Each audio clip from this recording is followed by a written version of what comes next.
¿Crees que el amor de madre puede salvar a un hijo que elige destruirse? Esa pregunta me persigue desde aquella noche en que mis propios hijos, los que crié con todo mi corazón, se volvieron contra mí, transformando mi hogar en un campo de batalla. Mi nombre es Cleotilde, pero todos en Guadalajara, Jalisco, me llaman la abuelita Cleotilde. A mis 72 años les cuento mi historia desde esta ciudad, aunque todo comenzó en una humilde casita en la colonia Nezahualcóyotl, en la zona oriente de Ciudad de México, un lugar donde las fiestas de banda los domingos y los gritos de los vendedores ambulantes eran la banda sonora de la vida. Antes de empezar, quiero agradecerles a todos los que están aquí acompañándome en este canal. Si mi relato te está tocando, déjame un like, suscríbete y escribe en los comentarios desde dónde me ves, tu colonia, tu ciudad o hasta otro país. Saber que mi voz llega lejos, llena de alegría, este corazón de abuelita. Nací en 1953 en Paracho, un pueblito de Michoacán donde la vida era dura pero honesta. Mi padre, don Gerardo, trabajaba el campo sembrando maíz, frijol y calabaza, mientras mi madre, doña María, cuidaba la casa y vendía antojitos para ayudar con los gastos.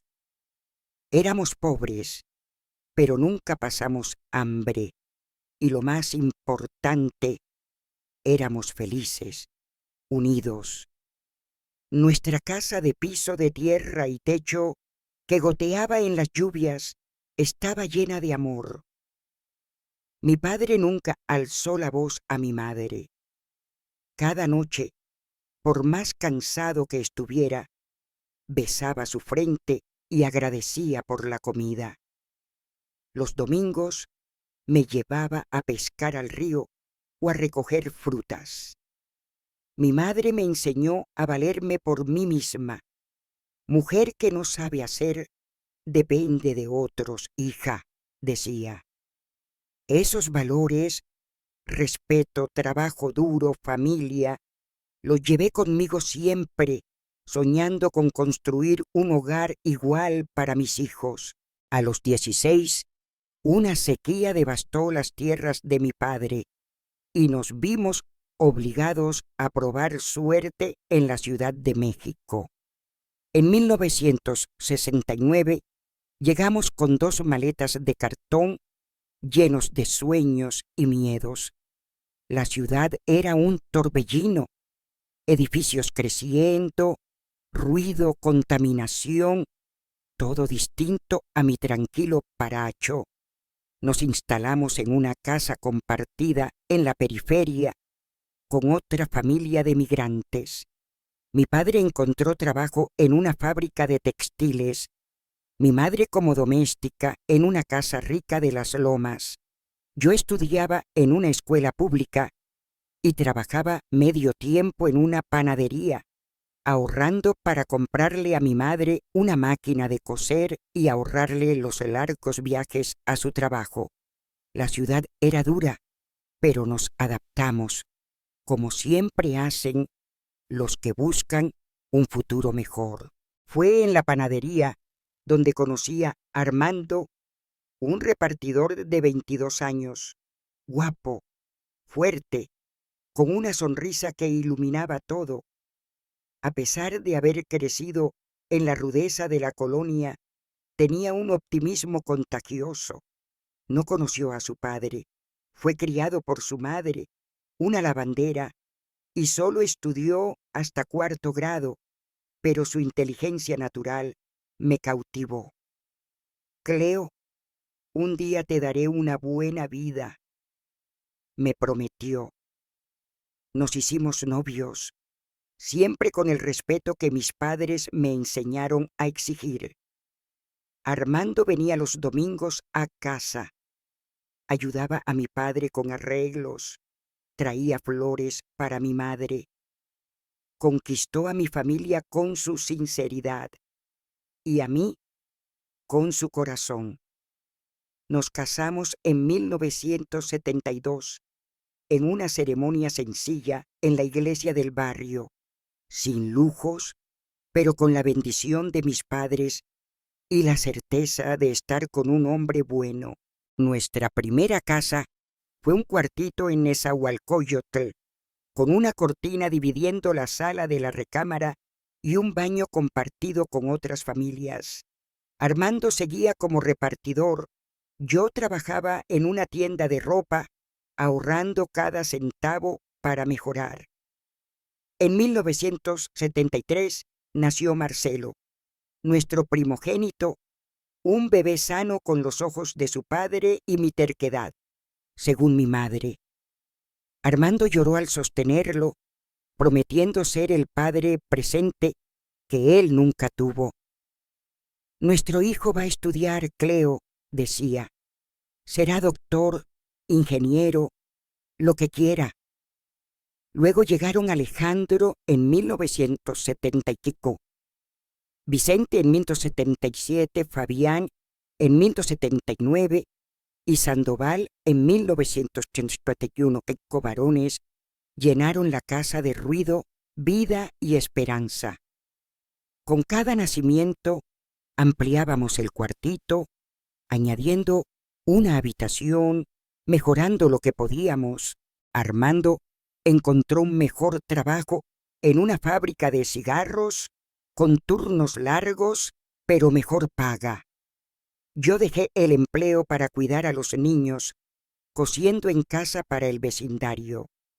En 1984, cuando pensábamos que nuestra familia estaba completa, nació Cristina, nuestra única hija, la consentida de Armando, quien, ya con canas, la sostenía con una delicadeza que contrastaba con su fuerza. Ahora sí, nuestra familia está completa, dijo en la maternidad. 5 soldados y una princesa. Los años pasaron con las dificultades y alegrías de cualquier familia humilde. Los niños crecían fuertes, unidos, como una hermandad. Armando trabajaba horas extras, yo cosía hasta tarde, todo para darles lo mejor. Uniformes nuevos, útiles escolares, algún juguete en fechas especiales. Mis padres, ya mayores, seguían siendo nuestra guía. Venían los domingos con dulces caseros e historias del pueblo. Nos enseñaron a criar con amor, pero con límites. Hijo sin reglas se vuelve problema, decía mi padre. Seguimos ese consejo. Los niños ayudaban en casa, estudiaban, respetaban, íbamos a la iglesia, participábamos en las fiestas de la colonia, manteniendo el sentido de familia que me había criado. Pero la Nezahualcóyotl de los años 80 y 90 no era fácil. La violencia crecía, las drogas invadían las esquinas, el crimen organizado se infiltraba. Por más que protegíamos a nuestros hijos, el mundo afuera los tentaba. Las primeras señales de problemas aparecieron con Marcelo, nuestro mayor. A los 15 años, el niño estudioso comenzó a faltar a clases, llegar tarde, responder con agresividad. Es una fase, decía Armando, intentando calmarme. Pero Alejandro y Vicente siguieron sus pasos, como un dominó que no podíamos detener. En 1992, la muerte de mi padre por un infarto y meses después la de mi madre por tristeza me dejaron sin mi brújula moral. Perdimos nuestro ancla y los chicos, ya adolescentes, se hundían en malas compañías. Marcelo, a los 16, se convirtió en mula para el narcotráfico. Alejandro y Vicente lo siguieron, robando, asaltando. Fabián y Sandoval, más jóvenes, veían en sus hermanos un camino de dinero fácil y respeto callejero. El dinero sucio comenzó a entrar. Tenis de marca, ropa cara, electrodomésticos que decían haber ganado en apuestas o promociones. Mentiras que fingíamos creer en nuestra desesperación.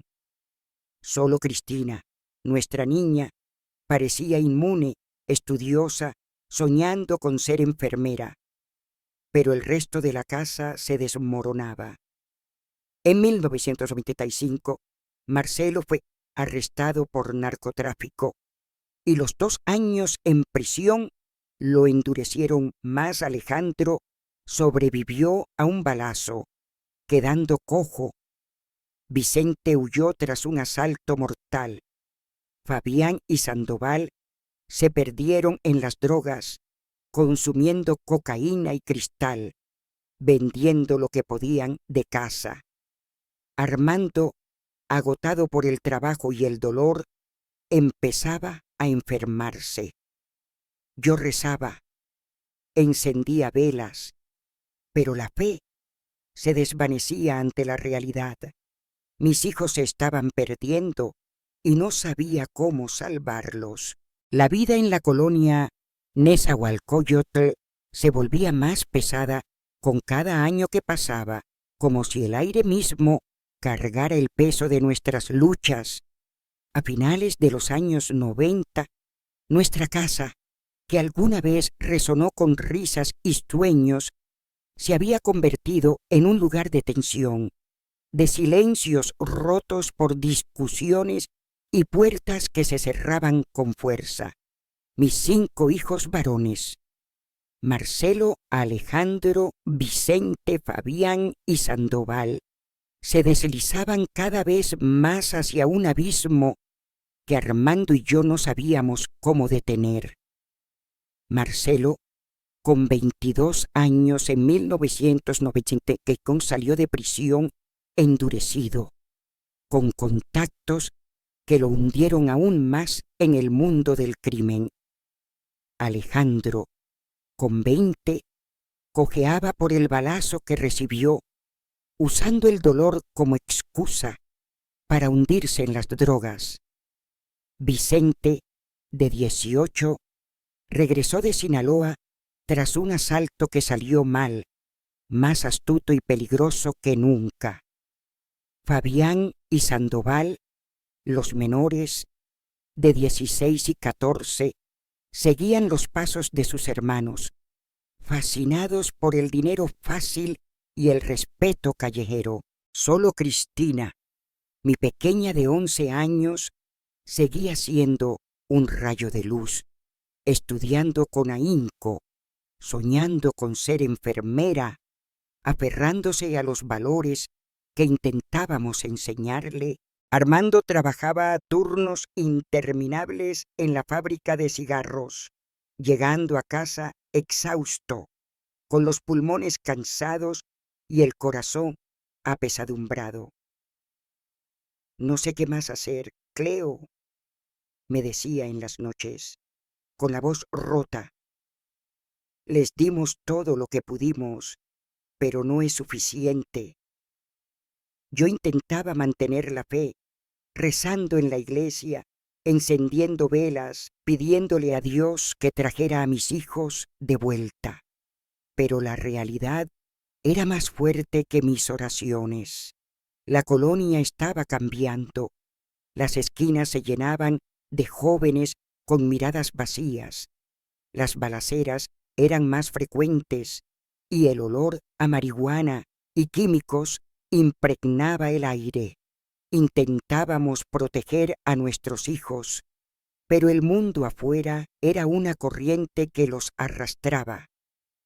«Es solo una fase», repetía Armando, pero ambos sabíamos que era más que eso. Era como ver a nuestros hijos convertirse en extraños, en sombras de los niños que habíamos criado. En 1937, las cosas empeoraron.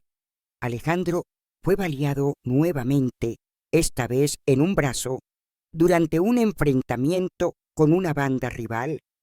Sobrevivió, pero la cojera se agravó y su adicción al cristal lo consumía. «Es para el dolor, mamá», decía, escondiendo las pipas en su cuarto. Vicente, siempre el más listo, se convirtió en el cerebro de un grupo de asaltantes, planeando robos con una precisión que me aterraba. Marcelo, ahora el líder de su propio grupo, traía dinero que quemaba en las manos, ropa cara, cadenas de oro, un radio nuevo que apareció en la sala sin explicación. «Lo gané en una apuesta», decía, pero sus ojos evitaban los míos. Fabián y Sandoval, aún adolescentes, comenzaron a faltar a la escuela, quedándose en las esquinas con los amigos de sus hermanos, aprendiendo cosas que ningún niño debería saber. Yo los confrontaba, les suplicaba, pero sus respuestas eran frías, cortantes. «No te metas, mamá», decía Marcelo, «esto es cosa de hombres». Cristina era mi consuelo en esos días oscuros. A sus 13 años ayudaba en casa, estudiaba con dedicación y me abrazaba cuando me veía llorando en la cocina. «Todo va a estar bien, mamá», decía, con una madurez que no debería tener una niña de su edad. «Los hermanos van a cambiar, ya verás». Su fe me mantenía en pie, pero también me rompía el corazón. ¿Cómo podía protegerla de ese mundo que se tragaba a sus hermanos? Armando y yo intentábamos mantenerla alejada, enviándola a casa de amigas para estudiar, llevándola a la iglesia, asegurándonos de que no pasara demasiado tiempo en la colonia. Pero el miedo estaba siempre ahí, como una sombra que no se despegaba. En 1998, Vicente desapareció por meses. Los rumores decían que estaba en Sinaloa, huyendo tras un asalto donde un guardia murió. No quise confirmar, no quise saber. Había verdades que una madre prefiere ignorar. Marcelo y Alejandro, mientras tanto, traían a casa amigos que me daban escalofríos, hombres con miradas duras, armas escondidas bajo la ropa, risas que sonaban a amenaza. Transformaron el cuarto del fondo en un lugar donde planeaban sus negocios, y yo evitaba entrar, temiendo lo que podría encontrar. Fabián y Sandoval, cada vez más metidos en las drogas, vendían lo que podían de casa: ollas, un ventilador, hasta mi máquina de coser, el regalo que había comprado para mi madre años atrás. «Necesitábamos el dinero, mamá», decía Sandoval, con los ojos opacos, temblando de abstinencia. Armando comenzaba a quebrarse. La fábrica lo estaba matando, con turnos de 18 horas y el aire lleno de químicos. Su tos era constante, su presión alta, y los médicos le advertían que debía reducir el estrés. Pero ¿cómo? Cuando nuestra casa era un campo minado. «No puedo seguir así, Cleo», me dijo una noche, sentado en la sala, con las manos temblando.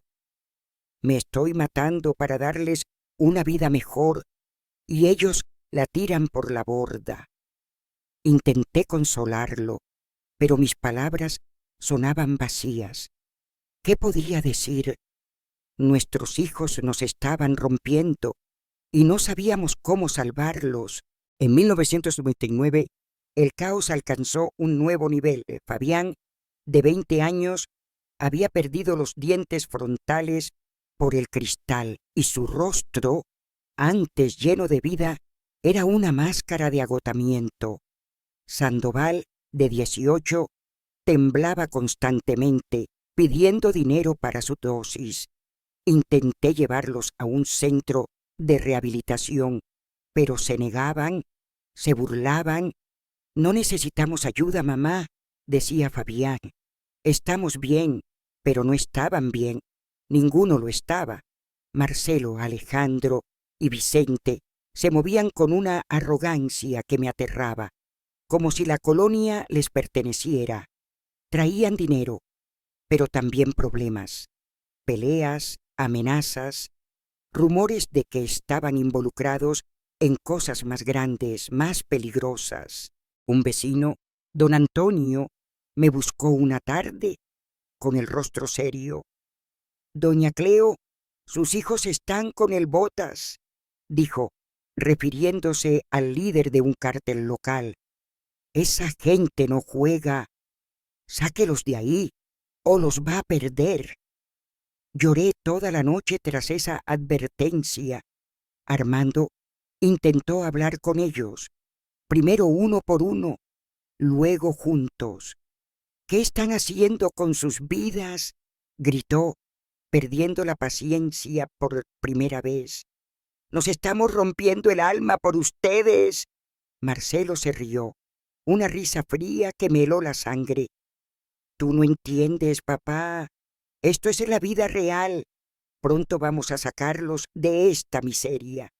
Sus palabras eran un cuchillo, porque esa miseria era el hogar que habíamos construido con tanto sacrificio. Cristina, a sus 15 años, era la única que mantenía la normalidad. Ayudaba con las tareas, estudiaba, soñaba con ser enfermera. Pero incluso ella comenzaba a cambiar. Se volvía más callada, más cautelosa. «No quiero ser como ellos, mamá», me dijo una noche mientras lavábamos los platos. «Quiero hacer algo bueno con mi vida». La abracé, prometiéndole que la protegería, que no dejaría que la colonia se la tragara. Pero en el fondo sabía que mi promesa era frágil. La realidad afuera era más fuerte que mis intenciones. En abril de 2000 noté un cambio en mis hijos varones. Comenzaron a reunirse en secreto, cuchicheando, callándose cuando entraba al cuarto. Estaban nerviosos, agitados, como si planearan algo grande. Intenté preguntar, pero me rechazaban. «No es nada, mamá», decía Marcelo con una dureza que no reconocía. «Cosa de hombres», añadía Vicente con una sonrisa que no llegaba a sus ojos. La tensión en la casa era insoportable, como si el aire estuviera cargado de electricidad antes de una tormenta. Armando y yo discutíamos más, atrapados en nuestra impotencia. «Necesitamos hacer algo», le decía, pero él solo suspiraba, agotado. «¿Qué, Cleo? Ya lo intentamos todo». En julio descubrimos la verdad. Los 5 se habían unido al cártel del Botas. Ya no eran pequeños ladrones o narcomenudistas. Estaban metidos en algo mucho más grande, con gente peligrosa que no perdonaba errores. Don Antonio me lo confirmó, con la voz temblando. «Doña Cleo, esto es serio. Si no los saca, los va a perder en un cajón». Armando intentó confrontarlos, pero fue inútil. «Estamos subiendo en la vida, papá», dijo Marcelo con una arrogancia que me rompía el corazón. «Pronto verás». Pero lo único que veía era una familia desmoronándose, y no sabía cómo detenerlo. En agosto, una masacre en la colonia vecina dejó 5 muertos. Los rumores decían que mis hijos estaban involucrados. No quise saber más. El miedo era demasiado grande. La casa, antes llena de vida, era ahora un lugar de silencios y sospechas. Cristina dormía en nuestro cuarto, temerosa de los hombres que sus hermanos traían a casa. Armando trabajaba más, huyendo del caos. Yo rezaba, pero mis oraciones se sentían vacías. La fe, que siempre había sido mi refugio, se desvanecía ante la realidad de una familia rota. El 22 de septiembre de 2000, todo cambió. Era un viernes.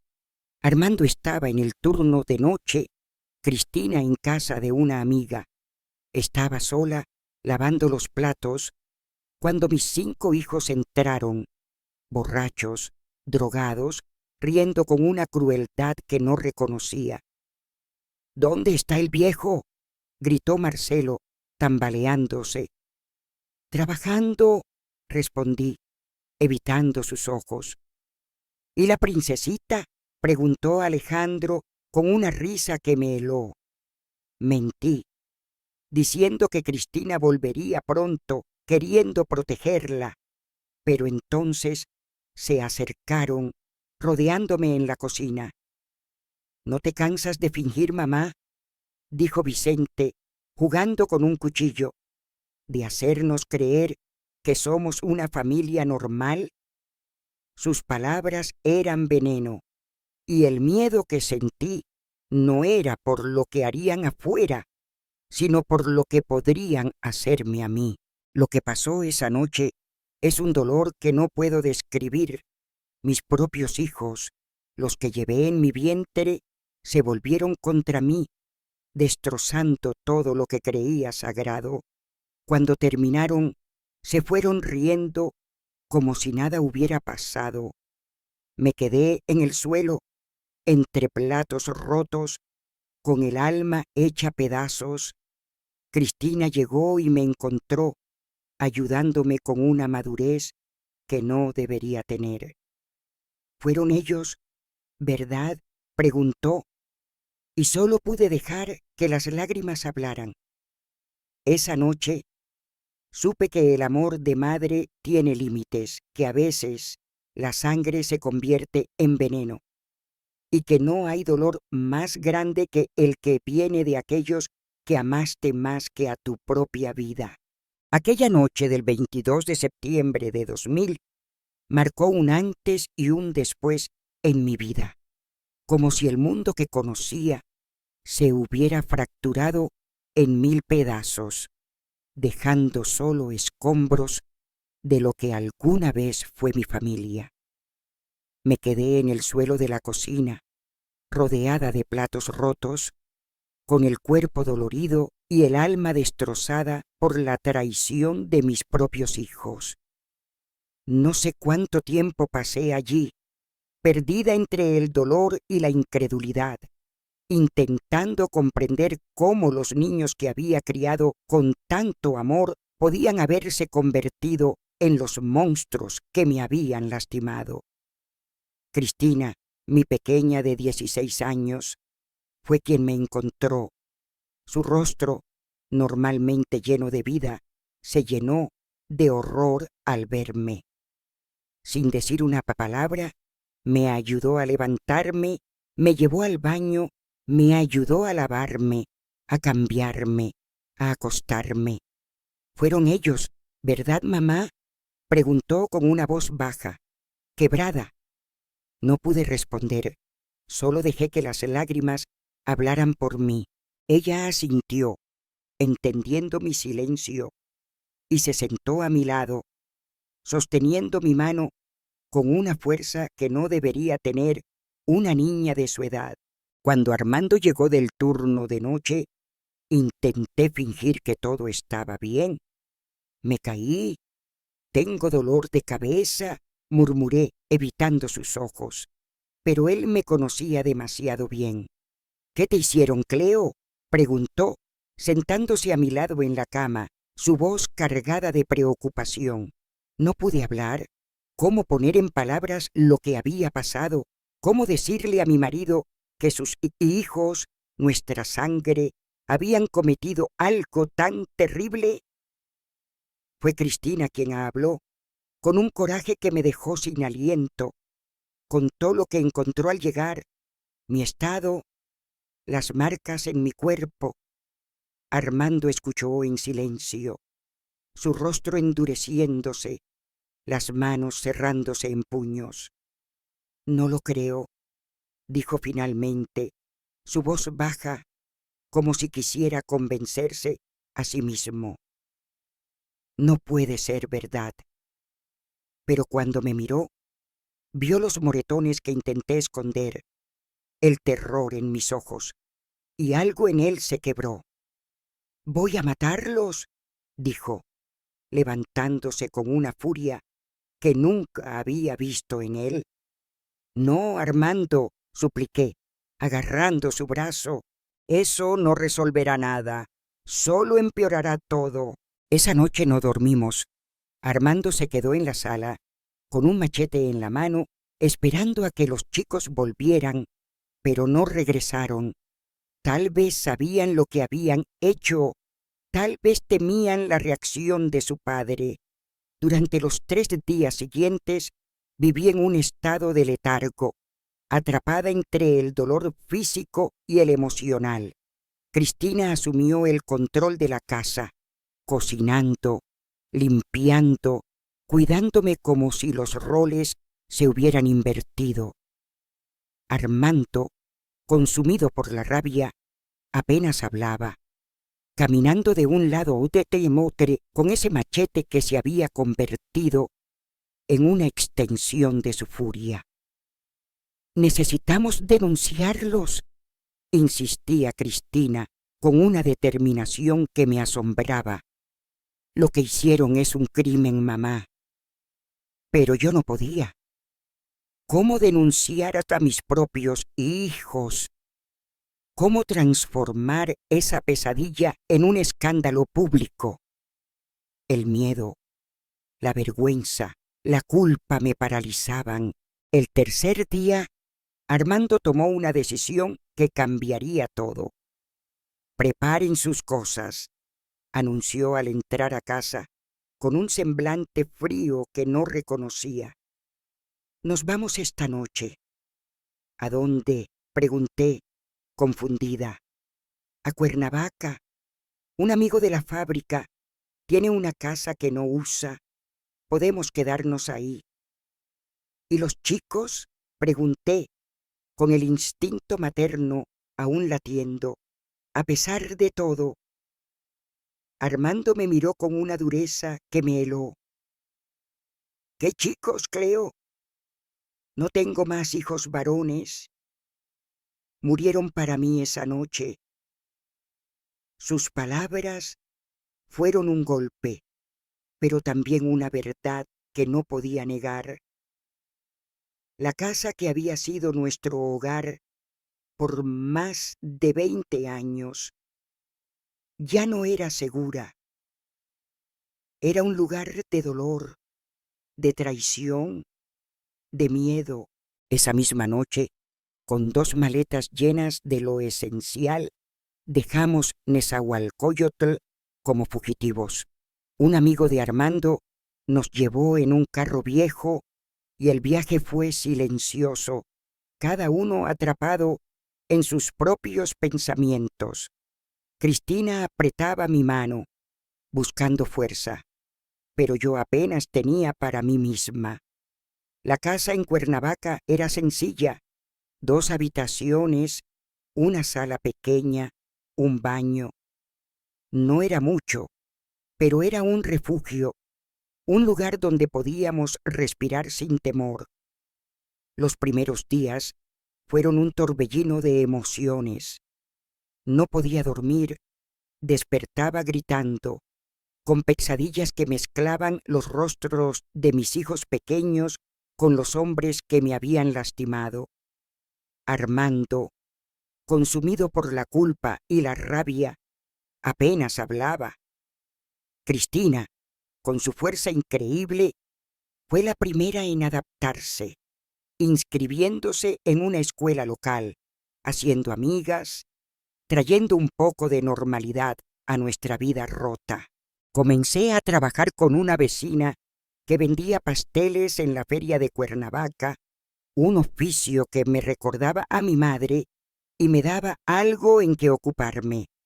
Pero el dolor seguía ahí, un peso constante en el pecho. Las pesadillas eran implacables y el simple sonido de una puerta cerrándose me hacía temblar. «¿Necesitas ayuda, mamá?», dijo Cristina una mañana, después de que rompí un vaso por el temblor de mis manos. Ella encontró a la doctora Beatriz, una psicóloga mayor que atendía a precios accesibles. Al principio me resistí. ¿Cómo contar lo que había pasado? Pero Cristina no aceptó un no y me llevó a la primera consulta. La doctora Beatriz, con sus ojos gentiles detrás de unos lentes gruesos, me escuchó sin juzgar. «No tienes que contar todo ahora», dijo. «Empecemos por donde te sientas cómoda». Y así, poco a poco, comencé a desenterrar el dolor, hablando primero de la mudanza, luego de la pérdida de mis hijos y finalmente, meses después, de aquella noche. La terapia fue un salvavidas. La doctora Beatriz me ayudó a entender que lo que había pasado no era mi culpa, que el amor de madre no siempre puede salvar a un hijo que elige perderse. «Eres una sobreviviente, doña Cleo», me decía, «y los sobrevivientes siguen adelante, un paso a la vez». Esos pasos eran pequeños: cocinar una comida, sonreír con Cristina, ayudar a Armando a plantar un pequeño huerto en el patio, pero cada uno era una victoria sobre el pasado. Armando encontró trabajo en un taller mecánico, un cambio que le dio nueva vida. «Esto es mejor que la fábrica», decía, con las manos manchadas de grasa, pero con una chispa en los ojos que no veía desde hacía años. En enero de 2001, una noticia en el periódico sacudió nuestro frágil equilibrio. Una pequeña nota en la sección policial hablaba de una masacre en Nezahualcóyotl. 5 jóvenes muertos, todos con antecedentes criminales, de 27, 25, 23, 21 y 19 años. Las edades de mis hijos. Mostré el periódico a Armando con el corazón en la garganta. Él lo leyó en silencio, su rostro impenetrable. «¿Tú crees?», comencé, incapaz de terminar. «No lo sé», respondió, doblando el periódico, «y tal vez sea mejor no saber». Hicimos un pacto silencioso de no buscar más, de no confirmar si eran ellos, pero en el fondo lo sabía. Mi instinto de madre no fallaba. Ese vacío, esa resignación, era la confirmación que no quería aceptar. Semanas después, don Antonio, nuestro vecino de la colonia, apareció en Cuernavaca. «Doña Cleo, vine porque mereces saber la verdad», dijo sentado en nuestra cocina. Confirmó que los 5 cuerpos eran mis hijos, ejecutados por orden del Botas, el líder del cártel, tras la intervención de Armando. «Lo que hicieron cruzó todas las líneas», explicó. «Pero lo que vino después fue aún más devastador.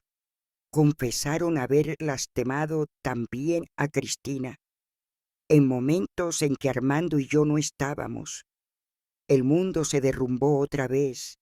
Mi niña, mi rayo de luz, había cargado ese secreto sola, protegiéndome. Cuando se lo pregunté, entre lágrimas, ella se derrumbó en mis brazos, contando todo: las amenazas, la vergüenza, el miedo a no ser creída. Pensé que era mi culpa, dijo, y esas palabras me rompieron aún más. Armando, al saberlo, se quebró. Vamos a buscar ayuda para ella, dijo, con una determinación que escondía su propio dolor. Encontramos a la doctora Marina, una psicóloga especializada en traumas, que comenzó a trabajar con Cristina. Esos meses fueron un infierno, pero también un renacer. Cristina, con su fuerza, empezó a sanar, a sonreír de nuevo. Armando y yo, cargando nuestras propias culpas, decidimos protegerla a toda costa. Pero había algo que no sabíamos, algo que don Antonio reveló en esa visita. Armando había ido más allá de un susto para nuestros hijos. Había pagado a un policía retirado para asegurarse de que no nos buscaran, y el Botas, indignado por lo que hicieron, ordenó su ejecución. Esa verdad me dejó sin aliento. Mi marido, el hombre bueno que conocí, había cruzado una línea que nunca imaginé. No lo confronté de inmediato, no podía, pero la semilla de esa revelación comenzó a crecer, un peso nuevo entre nosotros. Seguimos adelante, un día a la vez, intentando reconstruir una vida en Cuernavaca. Cristina se graduó de la preparatoria, decidida a ser enfermera. Yo encontré consuelo en los pasteles, en el olor a vainilla que me recordaba a mi madre. Armando, en el taller, parecía encontrar paz en el trabajo manual, pero la sombra de lo que había hecho, de lo que nuestros hijos habían hecho, seguía ahí, un recordatorio de que algunas heridas nunca sanan del todo. La vida en Cuernavaca era un intento constante de coser las heridas abiertas por aquella noche de septiembre de 2000, pero algunas heridas son tan profundas que el hilo se rompe una y otra vez. Los días pasaban con una calma aparente, pero el peso de lo que había ocurrido seguía sobre nosotros como una nube que nunca se disipaba.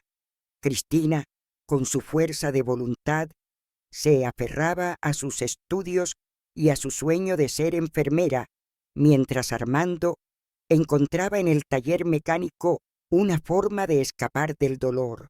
Yo, por mi parte, buscaba refugio en los pasteles, en el olor a azúcar y vainilla que me conectaba con los recuerdos de mi madre, con los días en que la vida parecía más sencilla. Pero cada noche, cuando el silencio llenaba la casa, las pesadillas regresaban, los rostros de mis hijos, sus risas crueles, el sonido de los platos rompiéndose en la cocina. La doctora Beatriz, en nuestras sesiones semanales, me ayudaba a enfrentar esos recuerdos. No puedes borrar lo que pasó, doña Cleo, me decía, pero puedes aprender a vivir con ello, a no dejar que te controle. Sus palabras eran un faro, pero el camino hacia la sanación era largo y lleno de tropiezos. Cristina, mi pequeña, era la luz que me mantenía en pie. A sus 17 años, se graduó de la preparatoria con notas ejemplares y su ingreso al curso técnico de enfermería fue un motivo de orgullo que compartíamos Armando y yo, pero también cargaba su propio dolor. La doctora Marina, su psicóloga, trabajaba con ella para sanar las heridas que sus hermanos le habían infligido. Es una joven fuerte, me dijo Marina en una consulta conjunta, pero necesita tiempo y necesita saber que ustedes están ahí para ella. Armando y yo hacíamos todo lo posible. La acompañábamos a sus clases, escuchábamos sus sueños, Le dábamos espacio para sanar, pero había momentos en que la veía mirando por la ventana, con los ojos perdidos, y sabía que el trauma seguía ahí, escondido bajo su sonrisa valiente. Armando, por su parte, vivía atrapado en su propio silencio. Desde la visita de don Antonio, la verdad sobre lo que había hecho, pagar a un policía retirado y negociar con el Botas para asegurarse de que nuestros hijos no nos buscaran, pesaba entre nosotros. No lo confronté directamente, pero la distancia crecía. Las noches en que se sentaba en el porche, fumando un cigarrillo que había jurado dejar, eran un recordatorio de su culpa. «No sé si hice lo correcto, Cleo», me dijo una noche, con la voz baja, mirando las estrellas. «Quería protegerte, proteger a Cristina, pero ¿y si fui yo quien los mató?» No supe qué responder. ¿Cómo consolar a un hombre que había perdido a sus hijos, no solo por sus acciones, sino por las nuestras? «Hiciste lo que creíste necesario», dije finalmente, tomando su mano, «y ahora tenemos que vivir con eso, los dos». Pero esas palabras no borraban el abismo que se había abierto entre nosotros. En 2002 tomamos una decisión que cambiaría nuestro rumbo una vez más: mudarnos a Guadalajara, Jalisco. Armando había hablado con un primo que trabajaba en una metalúrgica y le ofreció un empleo. Cristina, que estaba a punto de terminar su semestre, pidió quedarse hasta concluirlo y Armando accedió. «Esta vez lo haremos bien», dijo. «No huiremos como la última vez. Planearemos todo». La idea de dejar Cuernavaca, donde habíamos intentado reconstruirnos, era a la vez liberadora y aterradora. Pero la verdad era que cada esquina de esa ciudad estaba marcada por el dolor, por las revelaciones de don Antonio, por la certeza de que nuestros hijos ya no existían. Guadalajara ofrecía un lienzo en blanco, una oportunidad de empezar de nuevo, lejos de los fantasmas que nos perseguían. Llegamos a Guadalajara en enero de 2002 con pocas pertenencias y un corazón lleno de esperanzas frágiles. La ciudad, con sus calles arboladas y su ritmo más tranquilo, era un contraste con la caótica Nezahualcóyotl. Armando comenzó a trabajar en la metalúrgica, un empleo con mejor salario y seguro médico, algo que nunca tuvimos antes. Cristina se inscribió en un curso técnico de enfermería, decidida a seguir su sueño. Yo, al principio, me sentía perdida, sin saber cómo encajar en este nuevo mundo, pero un día, paseando por el centro, vi un letrero en una pequeña repostería que buscaba ayudante. La dueña, doña Emma, una señora mayor con una sonrisa cálida, me contrató tras una breve charla.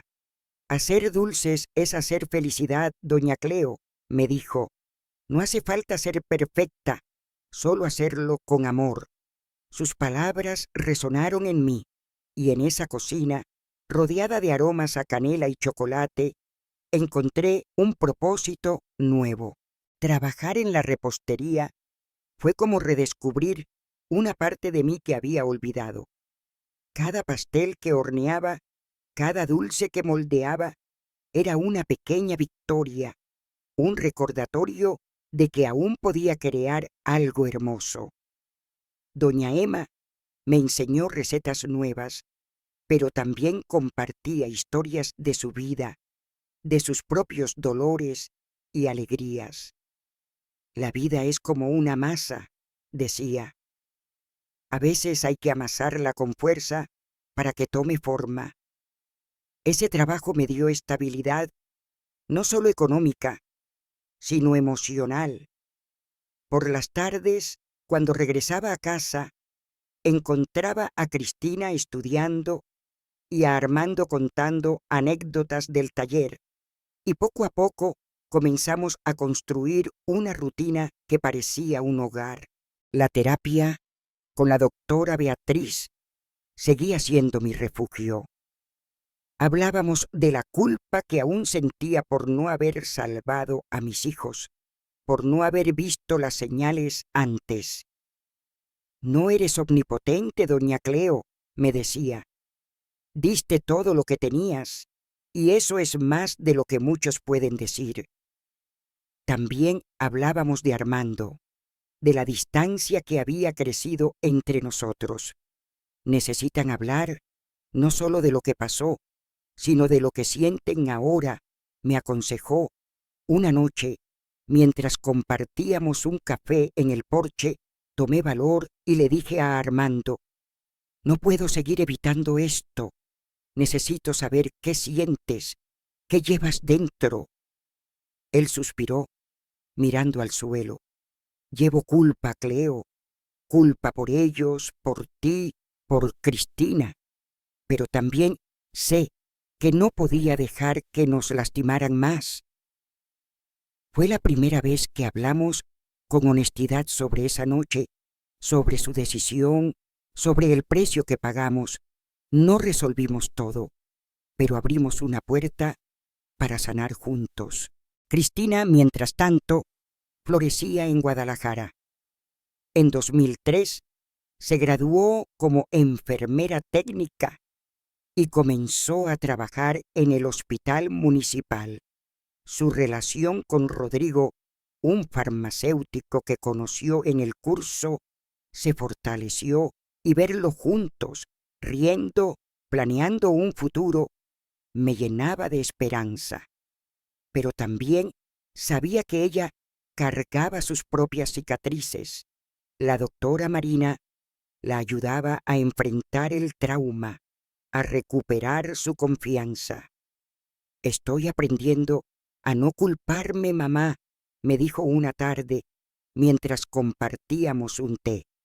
La doctora dice que soy más fuerte de lo que pienso, y lo era. Su fuerza, su capacidad de seguir adelante, era un recordatorio de que la resiliencia puede nacer incluso de las peores tragedias. En 2005, doña Emma decidió jubilarse y me ofreció comprar la repostería.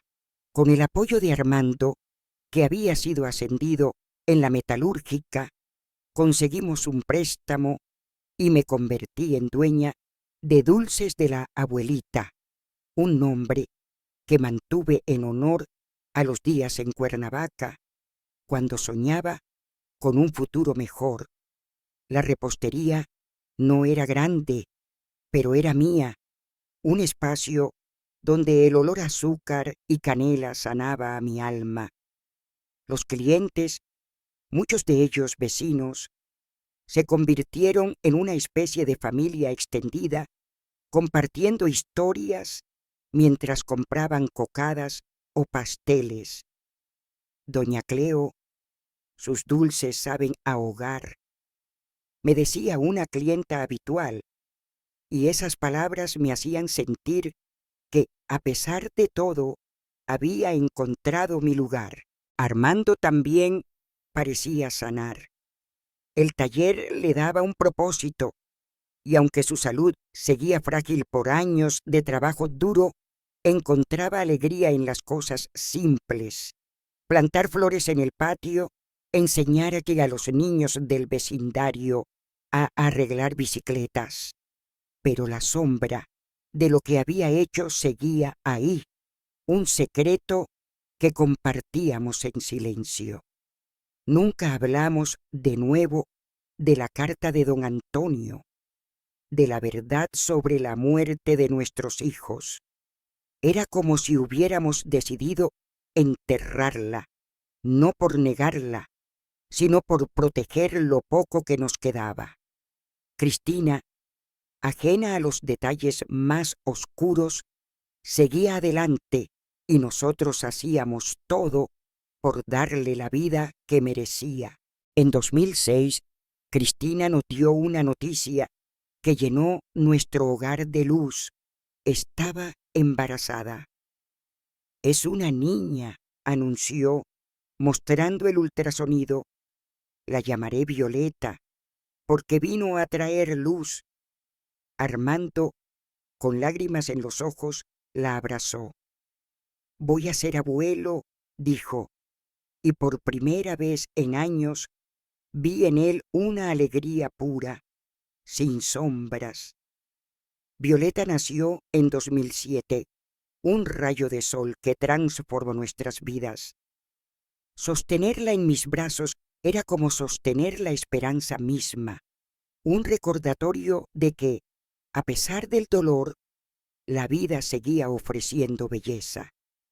Cristina, como madre, era todo lo que yo había querido ser, protectora, amorosa, fuerte. Y en su fuerza, en la risa de Violeta, encontré la certeza de que, aunque el pasado nunca desaparecería, el futuro podía ser diferente. El traslado a Guadalajara en 2002 marcó un nuevo comienzo, pero también trajo consigo el peso de un pasado que se negaba a soltarnos. La ciudad, con su aire más limpio y su ritmo menos frenético, era como un lienzo en blanco donde podíamos intentar pintar una vida nueva, pero las pinceladas seguían marcadas por las sombras de lo que dejamos atrás. Armando, trabajando en la metalúrgica, encontró un propósito renovado. El empleo, con un salario mejor y seguro médico, le dio estabilidad, pero no podía borrar la culpa que cargaba en silencio.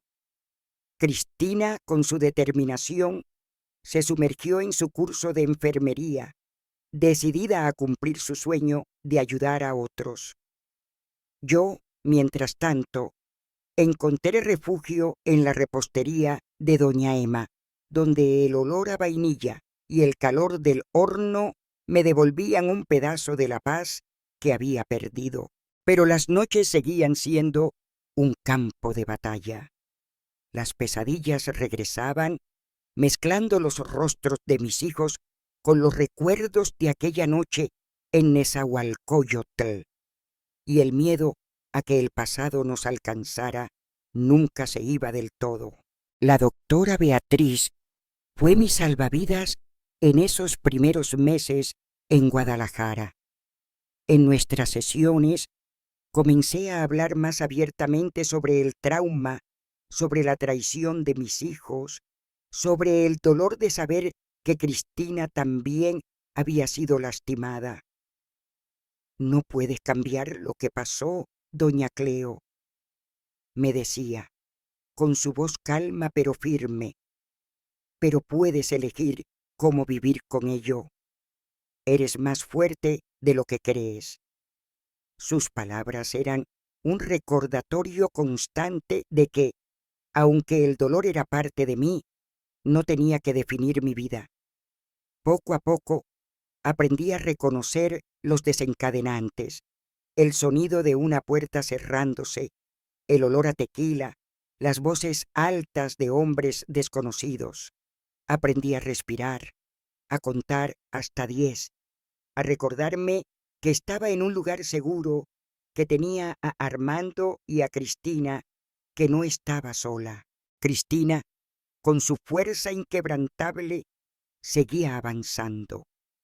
En 2003 se graduó como enfermera técnica y comenzó a trabajar en el Hospital Municipal de Guadalajara. Verla con su uniforme blanco, con una sonrisa que empezaba a parecer genuina, era como ver un milagro. La doctora Marina, su psicóloga, la ayudaba a sanar las heridas de su infancia, a recuperar la confianza que sus hermanos le habían robado. La doctora dice que estoy progresando, me contó una noche, mientras compartíamos un café en la cocina. Dice que mi resiliencia es algo que no todos tienen. La abracé, con lágrimas en los ojos, porque su fuerza era un reflejo de lo que yo quería ser. Alguien que, a pesar del dolor, seguía adelante. Cristina también comenzó a salir con Rodrigo, un farmacéutico tranquilo y respetuoso que conoció en el hospital. Verlos juntos, riendo, planeando un futuro, me llenaba de esperanza, pero también de miedo. ¿Y si el mundo volvía a lastimarla? Armando y yo, mientras tanto, intentábamos reconstruir nuestra relación. La verdad sobre lo que había hecho pagar a un policía y negociar con el Botas seguía siendo un peso entre nosotros. Una noche, después de una sesión con la doctora Beatriz, tomé valor para confrontarlo. Necesitamos hablar de todo, Armando, le dije, sentados en el porche de nuestra casa alquilada.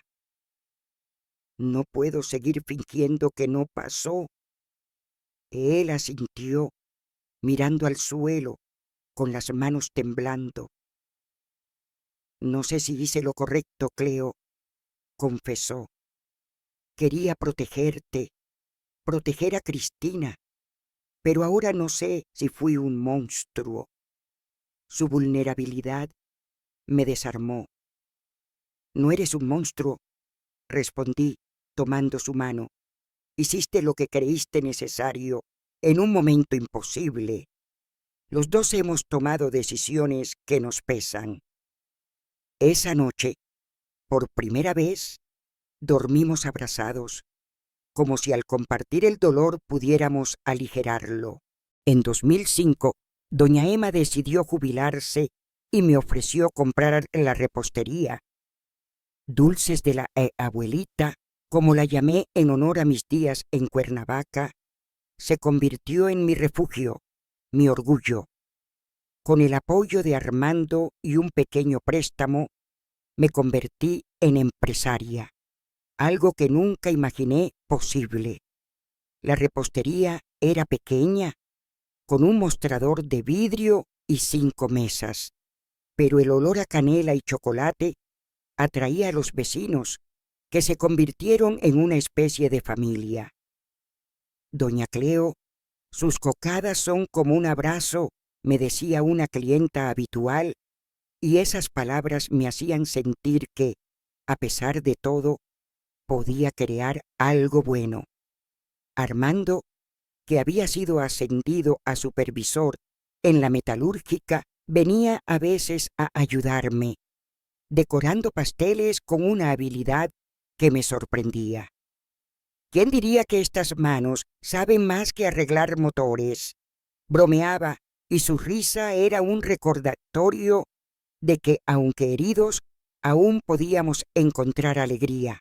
Cristina, en 2006, nos dio la noticia que llenó nuestro hogar de luz.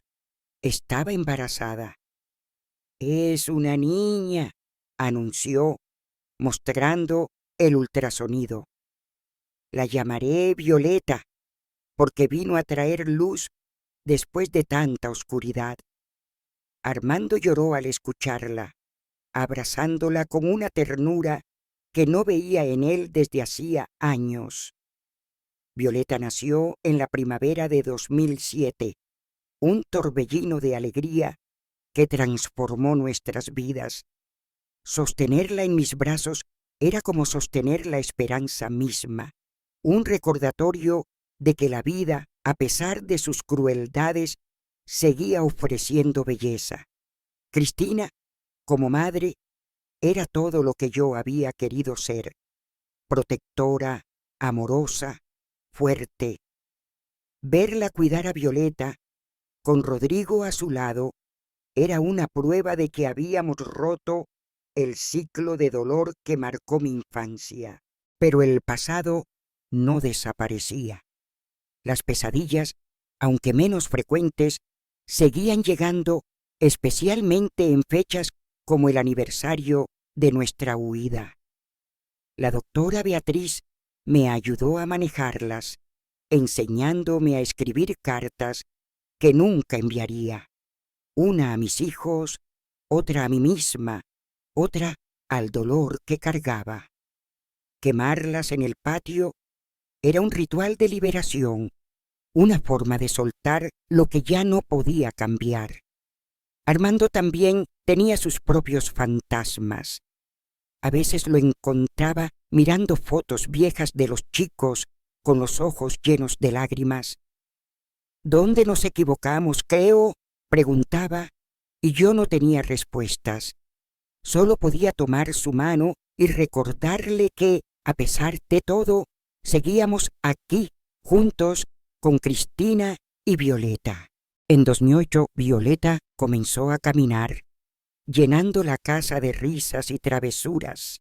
«¡Abuelita!», gritaba, corriendo hacia mí con los brazos abiertos, y ese apodo, Abuelita, se convirtió en mi nuevo nombre, uno que llevaba con orgullo. La repostería prosperaba y comencé a contratar ayudantes, jóvenes que, como yo, buscaban un nuevo comienzo. Armando, con su salud estabilizada, encontró un nuevo pasatiempo, la carpintería, aprendida en un centro comunitario. «Voy a hacer una cuna para el próximo nieto», bromeaba, aunque Violeta seguía siendo nuestra única luz. Cristina, ahora enfermera jefe en el hospital, y Rodrigo, que planeaba abrir su propia farmacia, eran una pareja sólida, un recordatorio de que el amor verdadero podía florecer incluso después de la tormenta. En 2010, recibí una carta sin remitente, escrita con una caligrafía temblorosa. Era de una amiga de don Antonio, nuestro vecino de Nezahualcóyotl, informándome que había fallecido. Dijo que moría en paz, sabiendo que ustedes estaban bien. Escribía: «Lloré por ese hombre que, con su verdad dolorosa, nos había dado la oportunidad de sanar. En su honor, creé un dulce en la repostería, marquesitas don Antonio, de chocolate amargo por fuera y coco dulce por dentro, como él, duro por fuera, pero con un corazón bueno». Ese pequeño acto era mi forma de agradecerle, de cerrar un capítulo que aún dolía. La vida en Guadalajara comenzaba a sentirse como un hogar, no solo un refugio. Las calles arboladas, los mercados llenos de vida, los clientes que se convertían en amigos, todo me recordaba que aunque las cicatrices seguían ahí, también había espacio para la alegría, pero el pasado seguía presente como un eco que se negaba a desvanecerse. Cada vez que Violeta preguntaba por sus tíos o cuando Cristina se quedaba callada al hablar de su infancia, sentía el peso de lo que habíamos perdido. Armando y yo, sin embargo, seguíamos adelante, no porque fuéramos fuertes, sino porque no teníamos otra opción. Un paso a la vez, me repetía, recordando las palabras de la doctora Beatriz, y en cada paso encontraba un poco más de luz. En 2012, Violeta, con 5 años, comenzó el jardín de niños, y su curiosidad llenaba la casa de preguntas. «¿Por qué el cielo es azul, abuelita? ¿Por qué no comemos solo dulces?». Su risa era un bálsamo, un recordatorio de que la vida seguía a pesar de todo. Pero ese año también trajo un nuevo desafío. Armando comenzó a quejarse de dolores en el pecho. Al principio pensamos que era cansancio, pero una mañana lo encontré pálido, sudando, incapaz de respirar bien. Con la ayuda de Cristina, Lo llevamos al hospital. Es el corazón, dijo el médico. Necesita una cirugía. Esas palabras fueron un golpe, pero también un recordatorio de que el tiempo era frágil, de que cada momento con Armando, con Cristina, con Violeta, era un regalo que no podía dar por sentado.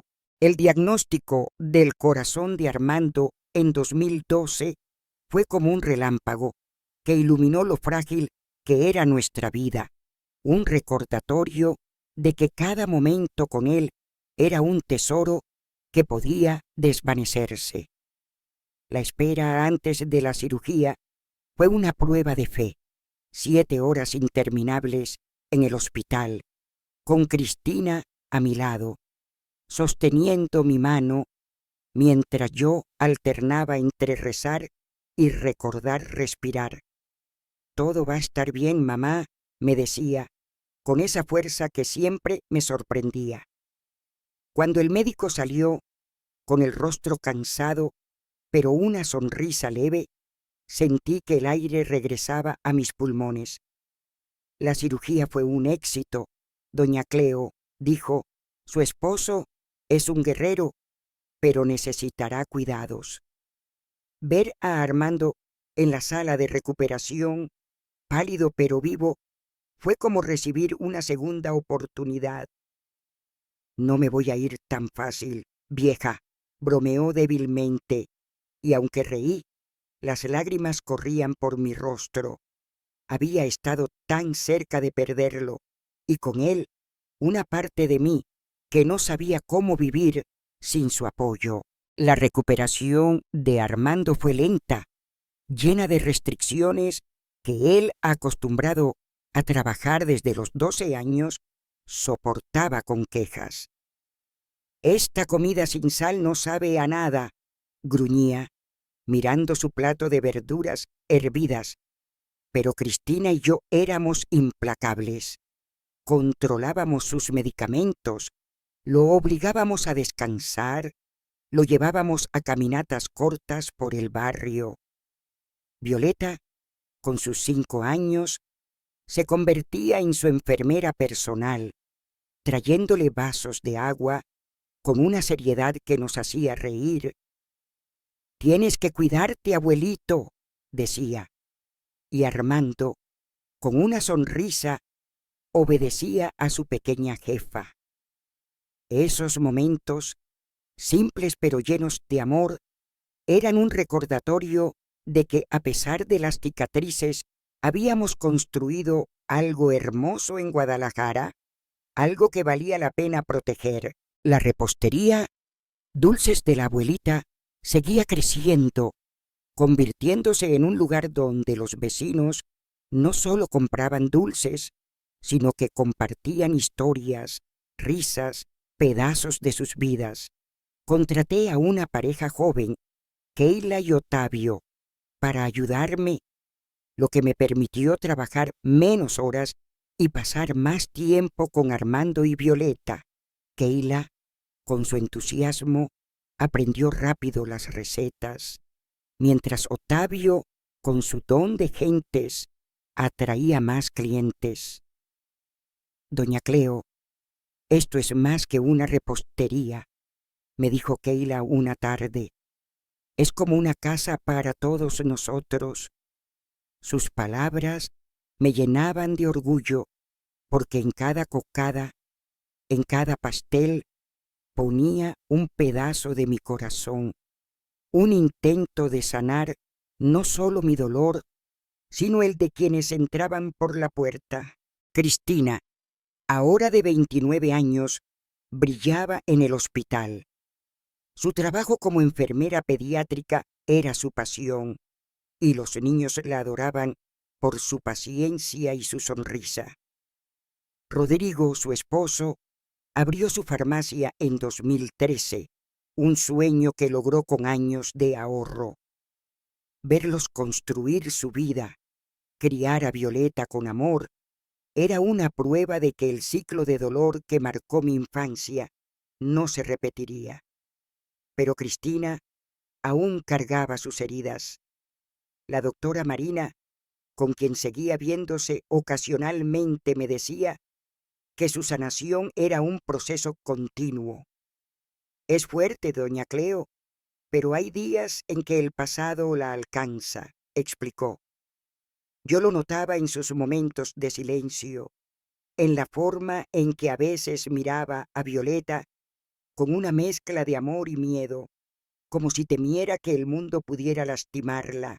En 2013, Armando, ya más recuperado, quiso realizar un sueño antiguo, viajar al Bajío, a las tierras de mi infancia en Michoacán y a ciudades como San Otavio de Allende y Querétaro. Es nuestra luna de miel atrasada, bromeó, tomándome de la mano como si fuéramos jóvenes otra vez. Ese viaje fue un bálsamo. Caminamos por calles empedradas, visitamos iglesias centenarias, comimos platillos que sabían a historia. En San Otavio de Allende, sentados en la plaza principal, Armando me miró y dijo: «Tal vez necesitábamos todo ese dolor para valorar esto, Cleo, estos momentos». Asentí, con lágrimas en los ojos, porque tenía razón. El dolor nos había moldeado, pero también nos había enseñado a encontrar belleza en lo simple, en estar vivos, en estar juntos. A nuestro regreso, Armando encontró un nuevo propósito en la carpintería. Empezó a construir muebles pequeños, una mesa para la repostería, un columpio para Violeta. «Voy a dejar algo que dure», decía, mientras lijaba la madera con cuidado. Yo, mientras tanto, seguía con la repostería, que ahora era un punto de encuentro en el barrio.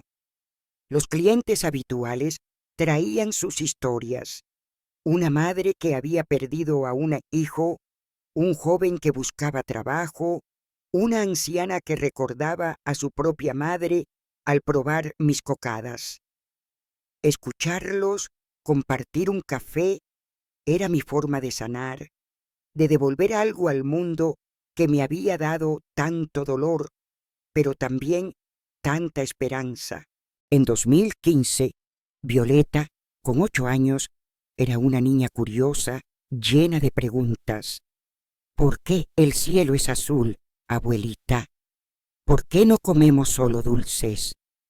Su risa llenaba la casa y su amor por los cuentos de dinosaurios nos hacía reír a todos. Pero ese año también trajo una nueva noticia. Cristina estaba embarazada de nuevo, esta vez de un niño. «Lo llamaremos Gabriel», anunció, «porque es un ángel protector». El nombre me estremeció, trayendo recuerdos de mis hijos, de los niños que alguna vez fueron y que ya no estaban. ¿Habrían encontrado paz? Me gustaba pensar que sí, que en algún lugar estaban libres del veneno que los consumió. Gabriel nació en abril de 2016, un torbellino de energía que completó nuestra familia. Violeta, ahora hermana mayor, lo cuidaba con una seriedad que nos recordaba a Cristina a su edad.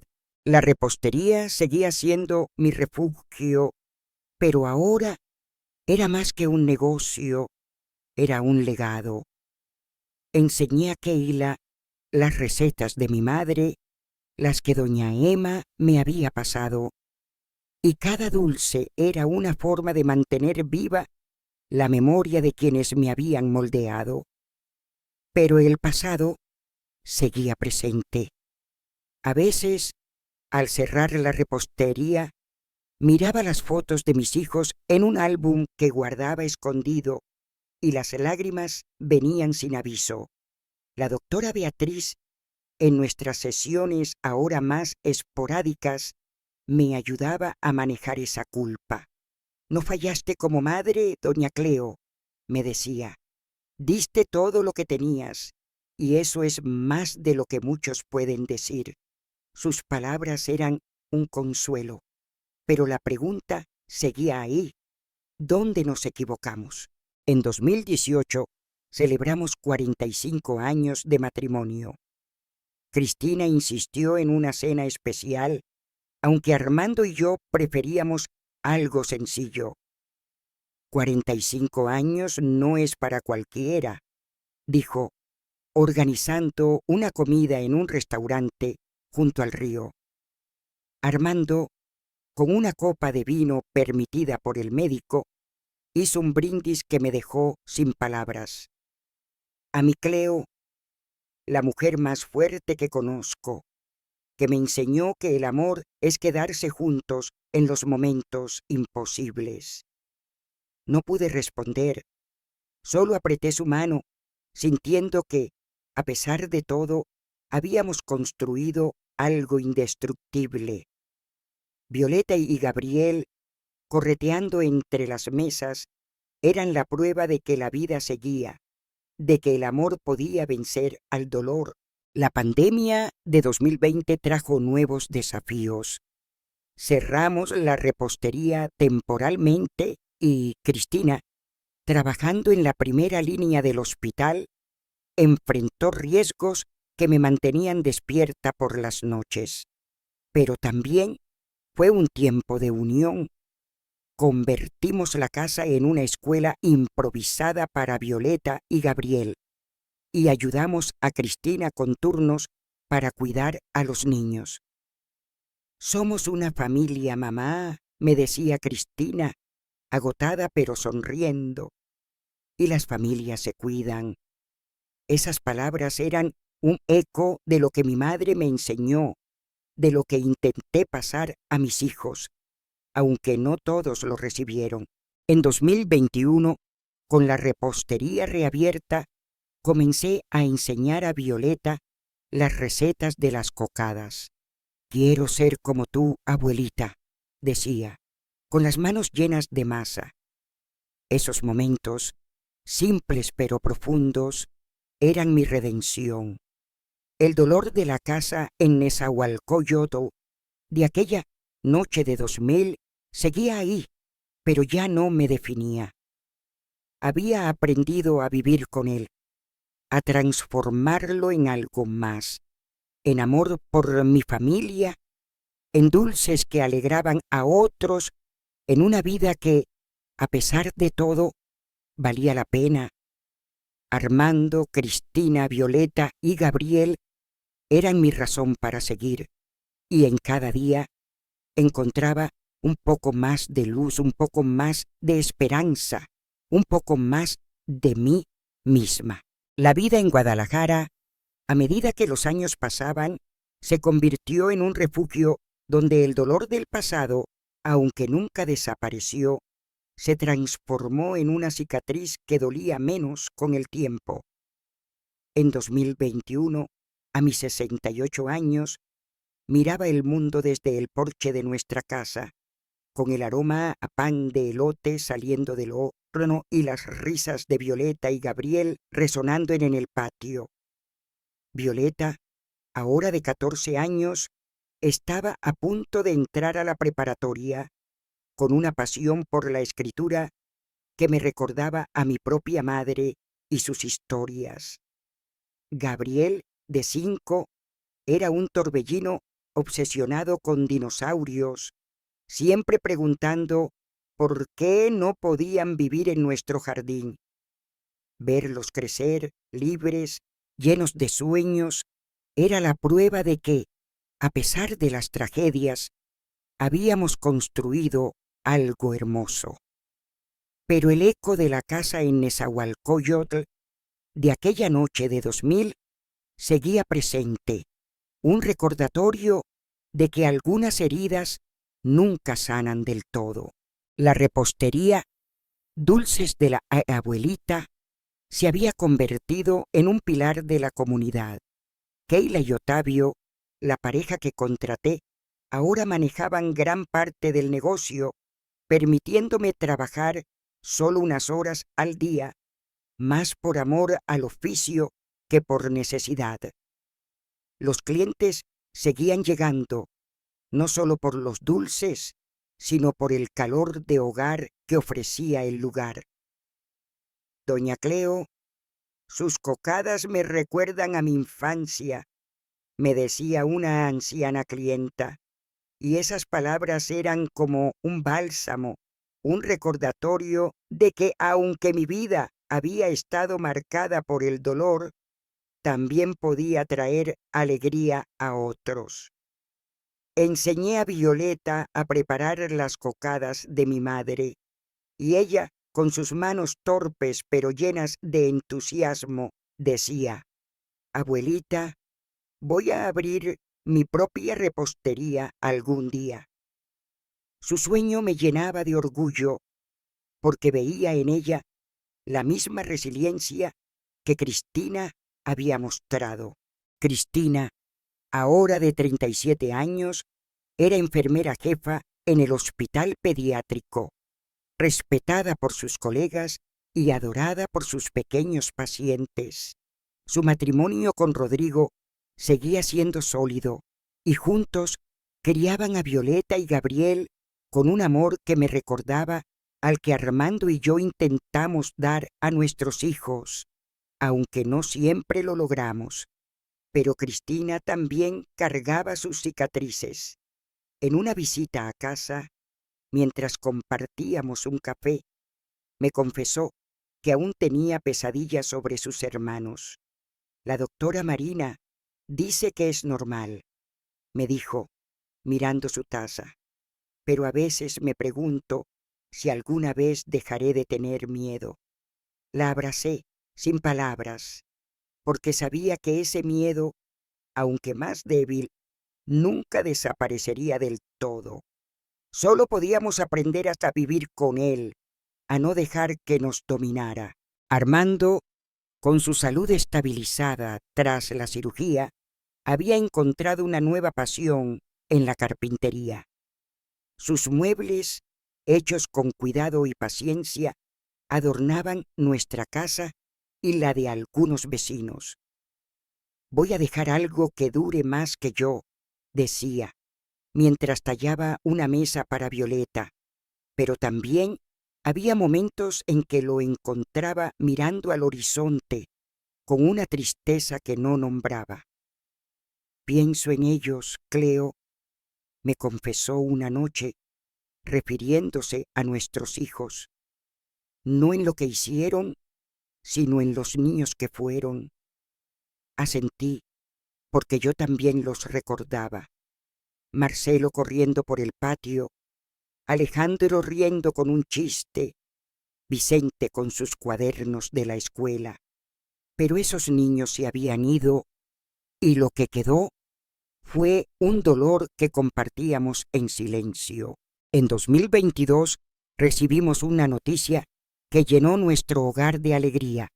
Cristina estaba embarazada de nuevo, esta vez de una niña. «La llamaremos Sofía», anunció con una sonrisa que iluminaba la habitación, «por la sabiduría que espero que tenga». La llegada de Sofía en la primavera de 2023 fue como un nuevo amanecer. Sostenerla en mis brazos, con Violeta y Gabriel a mi lado, preguntando cómo podían cuidar a su nueva hermanita, era un recordatorio de que la vida seguía ofreciendo regalos, incluso después de tanto dolor. Cristina, agotada pero feliz, me dijo: «Mamá, tú me enseñaste que podemos superar cualquier cosa». Sus palabras eran un eco de la doctora Beatriz, de la fe que me había mantenido en pie todos estos años. La repostería seguía creciendo, y en 2023, con la ayuda de Keila y Otavio, abrimos una segunda sucursal en un mercado cercano. Dulces de la Abuelita se convirtió en un nombre conocido en Guadalajara. y los periódicos locales incluso escribieron sobre mí. La abuelita que endulza la ciudad con amor. Leer esas palabras me hacía reír, porque no me sentía como una heroína, solo como una mujer que había aprendido a transformar el dolor en algo dulce. Violeta, ahora en la preparatoria, comenzó a escribir un blog sobre la repostería, contando historias de los clientes y las recetas que aprendía. Quiero que todos sepan lo especial que eres, abuelita, me dijo, y sus palabras me hacían sentir que, de alguna manera, mi vida tenía un propósito más grande. La doctora Beatriz, con quien ahora me veía solo una vez al año, me ayudó a reflexionar sobre mi camino. Has transformado tu dolor en algo que ayuda a otros, doña Cleo, me dijo en nuestra última sesión. Eso es lo que hace una sobreviviente. Me pidió que escribiera una carta a la Cleotilde de 2000, la que estaba rota en la cocina de Nezahualcóyotl. Dile que va a estar bien, me dijo. Escribí con lágrimas, contándole a esa Cleotilde que encontraría fuerza, que construiría una nueva vida, que el amor de Armando, Cristina, Violeta, Gabriel y ahora Sofía sería su salvación. Quemar esa carta en el patio fue como soltar un pedazo más del pasado, como dejar ir un poco más de la culpa que aún cargaba. Armando, a sus 70 años, seguía siendo mi roca, aunque el tiempo había dejado su marca. Sus manos, llenas de callos, temblaban un poco más, pero su amor por mí no había cambiado. Eres mi fuerza, Cleo, me decía, mientras trabajábamos juntos en el jardín, plantando flores que Violeta y Gabriel regaban con entusiasmo. Pero también había momentos de silencio, cuando ambos pensábamos en nuestros hijos, en las decisiones que tomamos, en el precio que pagamos. Nunca hablamos de nuevo de la carta de don Antonio, de la verdad sobre lo que Armando hizo. Era un pacto silencioso, una forma de proteger lo que habíamos construido. Cada día, al abrir la repostería, me ponía el delantal y recordaba las palabras de mi madre. Mujer que no sabe hacer, depende de otros.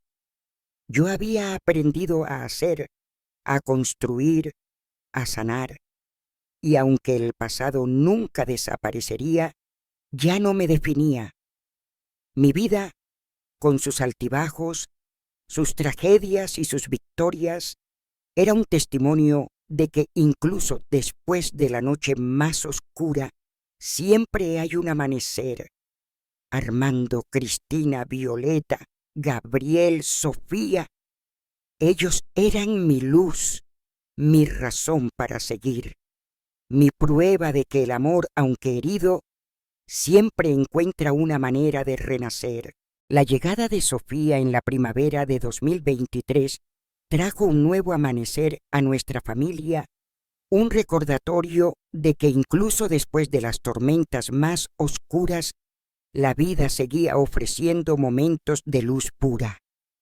A mis 70 años, sostener a mi tercera nieta en brazos era como abrazar la esperanza misma, una promesa de que el amor podía renacer una y otra vez.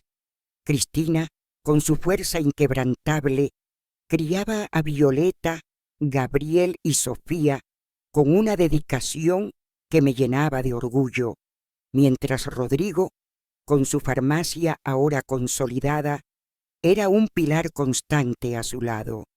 Violeta, de 16 años, estaba en plena preparatoria, escribiendo poemas y soñando con estudiar literatura, mientras Gabriel, de 7, llenaba la casa con dibujos de dinosaurios y preguntas interminables. Verlos crecer libres de las sombras que marcaron mi infancia, era mi mayor victoria, pero también un recordatorio constante de lo que había perdido, mis 5 hijos varones, cuya ausencia seguía siendo una herida que dolía en silencio. La repostería, dulces de la abuelita, se había convertido en un ícono en Guadalajara. Keila y Otavio, ahora socios en el negocio, manejaban las 2 sucursales con una energía que me recordaba a mí misma en mis días más jóvenes. Yo trabajaba menos, dedicando mis mañanas a enseñarles nuevas recetas y mis tardes a estar con mis nietos. Doña Cleo, sus dulces son magia, me decía un cliente habitual, y esas palabras me hacían sonreír, porque cada cocada, cada pastel, era una forma de transformar el dolor en algo dulce, algo que unía a las personas. Violeta, que ahora ayudaba los fines de semana en la repostería, comenzó a crear sus propios dulces, bautizando uno como Estrellas de Sofía en honor a su hermanita. Quiero que la gente sonría como yo cuando estoy con ella, decía, y su creatividad me llenaba de esperanza. Cristina seguía brillando en el hospital, ahora como coordinadora de enfermería pediátrica. Su trabajo era agotador, especialmente tras la pandemia, pero su pasión por ayudar a los niños nunca flaqueaba. Mamá, aprendí de ti a no rendirme, me dijo una noche, mientras compartíamos un té en la cocina. Pero también había momentos de vulnerabilidad. La doctora Marina, con quien aún se veía ocasionalmente, me explicó que Cristina seguía lidiando con el trauma de su infancia. Es fuerte, pero hay días en que el pasado la alcanza, dijo. Yo lo notaba en sus silencios, en la forma en que a veces miraba a sus hijos con una mezcla de amor y miedo, como si quisiera protegerlos de un mundo que sabía podía ser cruel. La abracé, prometiéndole que siempre estaría ahí, aunque sabía que algunas heridas solo el tiempo podía suavizar. Armando, a sus 72 años, seguía siendo mi roca, aunque el tiempo y la enfermedad habían dejado su marca. Su corazón, aunque estabilizado, requería cuidados constantes, y sus manos temblaban al tallar la madera en su taller de carpintería. Pero su espíritu seguía intacto. Voy a hacer un caballito de madera para Sofía, decía, con una chispa en los ojos que me recordaba al joven repartidor que conocí en la panadería. Sin embargo, también había momentos de silencio, cuando ambos pensábamos en nuestros hijos perdidos. Una noche, mientras mirábamos fotos viejas de Marcelo, Alejandro, Vicente, Fabián y Sandoval, Armando me tomó de la mano. ¿Crees que nos perdonaron, Cleo?, preguntó, con la voz quebrada. No lo sé, respondí honestamente, pero espero que, donde estén, hayan encontrado paz. Ese silencio compartido era nuestra forma de llevar el dolor, de aceptar que algunas preguntas nunca tendrían respuesta. En 2024, Violeta me sorprendió con un proyecto que había estado trabajando en secreto, un libro digital con las historias de nuestra familia, desde mi infancia en Paracho hasta la repostería en Guadalajara. Es para ti, abuelita, dijo, entregándome una tableta donde había escrito con una sensibilidad que me dejó sin palabras. Quiero que el mundo sepa lo fuerte que eres. Leer sus palabras fue como mirarme en un espejo. La niña que soñaba con un hogar lleno de amor, la madre que perdió a sus hijos, la mujer que encontró un propósito en los dulces y en su familia. Voy a publicarlo algún día, prometió, y supe que lo haría, porque tenía la misma determinación que Cristina, la misma pasión que yo había encontrado en la repostería. La doctora Beatriz, con quien ahora me veía solo una vez al año, me ayudó a reflexionar sobre mi camino. Has transformado tu dolor en un legado, doña Cleo, me dijo en nuestra última sesión, no solo para tu familia, sino para todos los que han probado tus dulces, escuchado tus historias, sentido tu amor. Me pidió que escribiera una carta a la Cleotilde de 2000, la que estaba rota en la cocina de Nezahualcóyotl. Dile que va a estar bien, me dijo. Escribí con lágrimas, contándole que encontraría fuerza, que construiría una nueva vida, que el amor de Armando, Cristina, Violeta, Gabriel y Sofía sería su salvación. Quemar esa carta en el patio fue como soltar un pedazo más del pasado, como dejar ir un poco más de la culpa que aún cargaba. La vida familiar seguía siendo mi mayor alegría. Violeta, ahora en su último año de preparatoria, soñaba con estudiar literatura en la universidad, mientras Gabriel, con su obsesión por los dinosaurios, quería ser paleontólogo.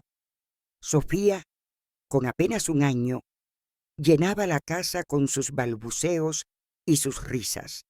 Cristina y Rodrigo, a pesar de las demandas de sus trabajos, encontraban tiempo para estar con sus hijos, para visitarnos los domingos, para mantener viva la tradición de las comidas familiares.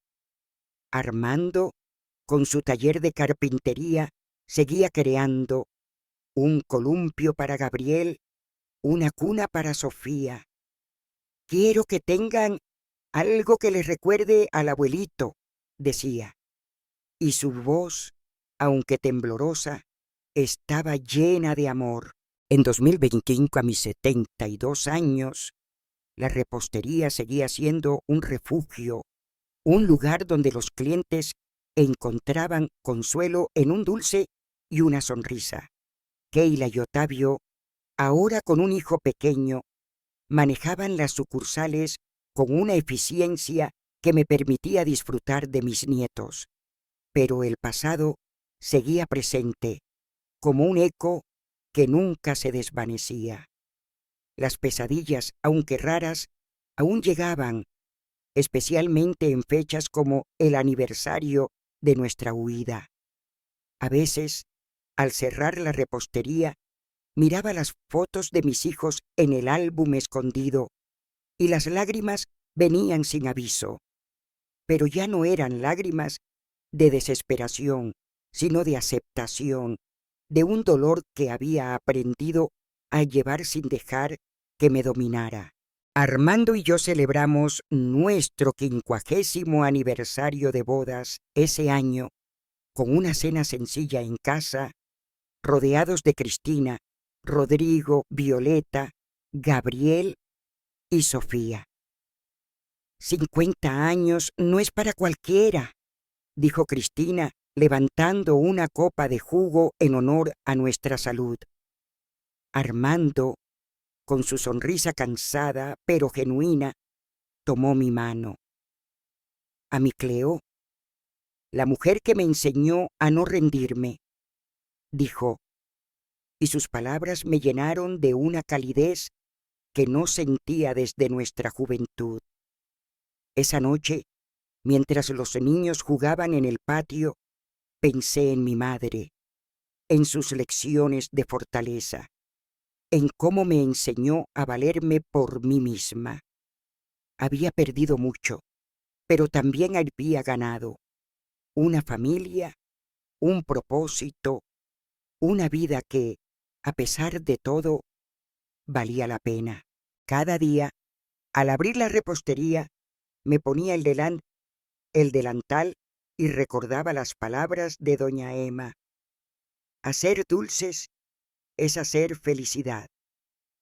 En cada cocada, en cada pastel, ponía un pedazo de mi corazón, una forma de sanar, de compartir amor. La casa en Nezahualcóyotl, aquella noche de 2000, seguía siendo una cicatriz, pero ya no era una prisión. Había aprendido a transformarla en fuerza, en dulces que alegraban corazones, en una familia que crecía con amor. Armando, Cristina, Violeta, Gabriel, Sofía, ellos eran mi luz, mi razón para seguir mi prueba de que el amor, aunque herido, siempre encuentra una manera de renacer. A los 72 años, en el verano de 2025, mi vida era un mosaico de cicatrices y momentos de luz, un testimonio de que incluso después de las peores tormentas, el corazón puede encontrar razones para seguir latiendo. La repostería Dulces de la Abuelita se había convertido en un refugio para la comunidad de Guadalajara, un lugar donde el olor a canela y vainilla no solo atraía clientes, sino que creaba lazos de afecto. Keila y Otavio, ahora con su pequeño hijo, manejaban las dos sucursales con una pasión que me llenaba de orgullo, permitiéndome disfrutar más tiempo con mis nietos. Violeta, de 18 años, estaba a punto de entrar a la universidad para estudiar literatura, con un cuaderno lleno de poemas que hablaban de resiliencia y amor. Gabriel, de 9, seguía soñando con dinosaurios, mientras Sofía, de 2, llenaba la casa con sus risas y balbuceos.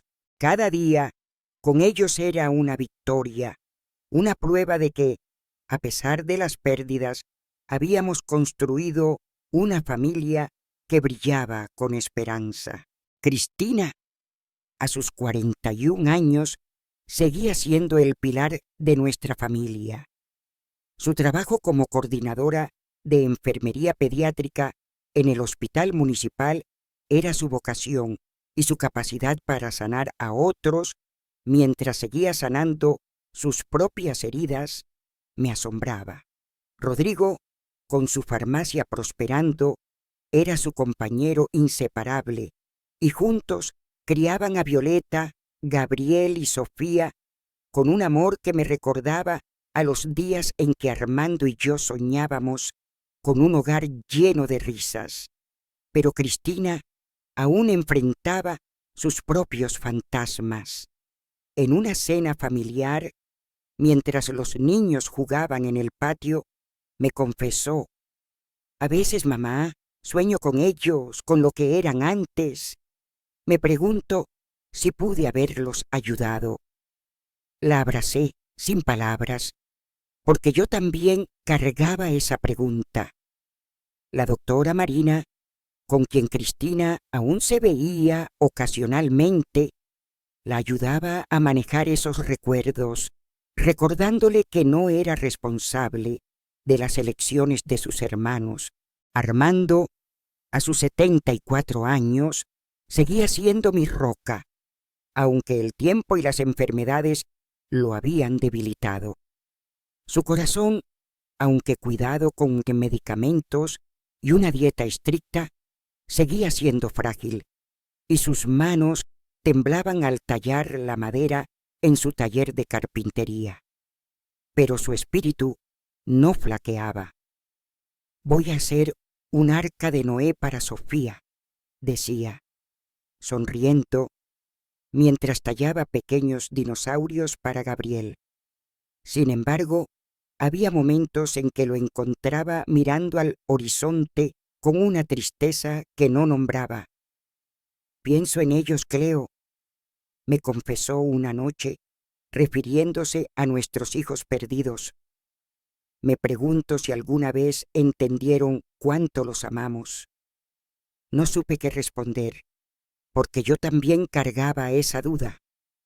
Solo tomé su mano, recordándole que, a pesar de todo, seguíamos aquí, juntos, con una familia que nos necesitaba. La repostería seguía siendo mi refugio, un lugar donde transformaba el dolor en dulzura. Los clientes, muchos de ellos habituales, compartían sus historias mientras compraban cocadas o pasteles. Una anciana me contó cómo perdió a su hijo en un accidente. Un joven compartió su sueño de abrir un negocio propio. Escucharlos, ofrecerles un café, era mi forma de devolver algo al mundo que me había dado tanto dolor, pero también tanta esperanza. Violeta, que ahora ayudaba en la repostería los fines de semana, comenzó a escribir un blog sobre las historias de los clientes, titulado Dulces de la Abuelita, historias que saben ahogar. Quiero que todos sepan lo especial que eres, abuelita, me dijo, y sus palabras me hacían sentir que mi vida, con todas sus cicatrices, tenía un propósito más grande.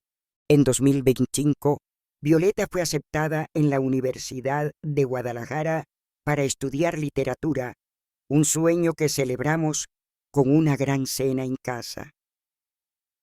Voy a escribir un libro sobre ti, abuelita, prometió con los ojos brillando, sobre cómo transformaste el dolor en amor. Su entusiasmo me llenaba de orgullo, pero también de humildad. No me sentía como una heroína, solo como una mujer que había aprendido a seguir adelante, un día a la vez. Gabriel, con su pasión por los dinosaurios, anunció que quería ser paleontólogo, mientras Sofía, con sus 2 años, correteaba por la casa, diciendo «abuelita», con una sonrisa que derretía corazones. Verlos crecer, libres de las sombras de mi pasado, era mi mayor logro, pero también un recordatorio de lo que había perdido. La doctora Beatriz, con quien me veía ahora solo una vez al año, me ayudó a reflexionar sobre mi camino. «Has construido un legado, doña Cleo», me dijo en nuestra última sesión, «no solo con tus dulces, sino con tu familia, con tu fuerza». Me pidió que escribiera una carta a la Cleotilde de mi infancia, la niña que soñaba en Paracho con un hogar lleno de amor. «Dile que lo logró», me dijo. Escribí con lágrimas, contándole a esa niña que, a pesar del dolor, había encontrado un hogar, una familia, un propósito. Quemar esa carta en el patio fue como cerrar un círculo, como aceptar que, aunque el pasado seguía ahí, no me definía. Armando y yo, a pesar de los años, seguíamos encontrando alegría en las cosas simples. Un café compartido en el porche, una tarde con los nietos, un mueble terminado en su taller, pero también había momentos de silencio, cuando pensábamos en nuestros hijos perdidos, en las decisiones que tomamos, en el precio que pagamos. ¿Crees que hicimos lo correcto, Cleo?, me preguntó una noche, mirando las estrellas. No lo sé, respondí honestamente, pero hicimos lo que pudimos con lo que teníamos. Ese silencio compartido era nuestra forma de llevar el dolor, de aceptar que algunas preguntas nunca tendrían respuesta. La pandemia de 2020 había dejado cicatrices, pero también nos enseñó a valorar lo que teníamos. En 2025, con la repostería prosperando y la familia unida, sentía que habíamos encontrado un equilibrio frágil pero hermoso. Cristina y Rodrigo seguían siendo un equipo sólido, criando a sus hijos con amor y disciplina.